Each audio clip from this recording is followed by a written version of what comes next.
Hello and welcome. We have been advocating the Test 20 format for a while now, and you have seen me doing quite a few videos. You've seen Trisha doing a few videos with me. We have written about it, and we've talked about it, the pros and cons, the constructively critical bits.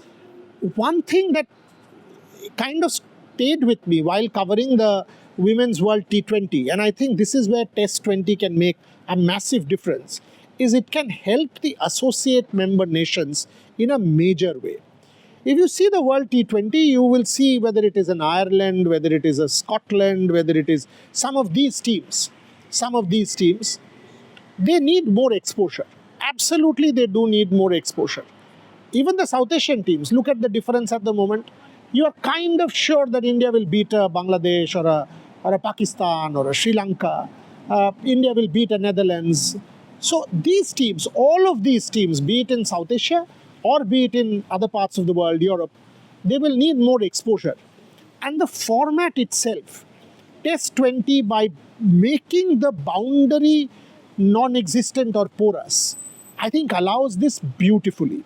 The way the Test 20 format is structured, both for red ball and white ball, you will allow associate member nations a massive fillip if girls or boys from these countries register.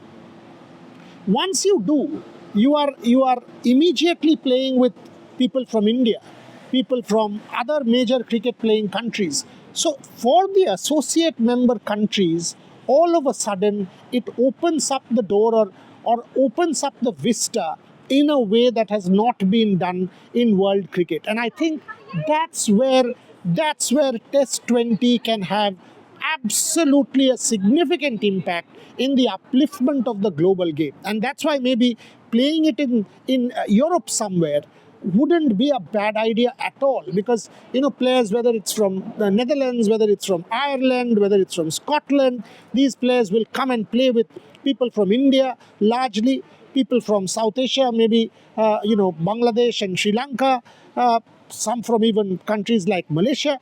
It will make a fundamental difference, because you see, how many matches does Indian girls play, or for that matter, the genuine teams, Australia, England, South Africa, they play against associate member nations. Handful.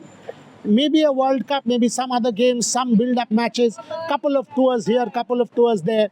But that's about it, right? That's about it. So the number of matches that these girls or boys from associate member nations get to play against the people from the member nations is only a handful.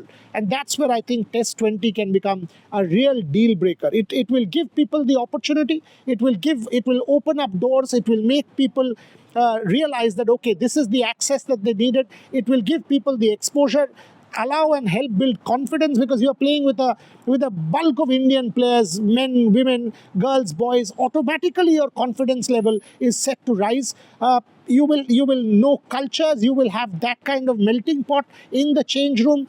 This is going to be a real impact. So upliftment of associate member cricket can be a real legacy of Test 20. And that's where I think this particular format lends itself to serious contribution to the global game. I'm all for it, not just because it's mixed gender, that it allows women's empowerment and not mere tokenism. I'm not all for it just because it's red ball and white ball.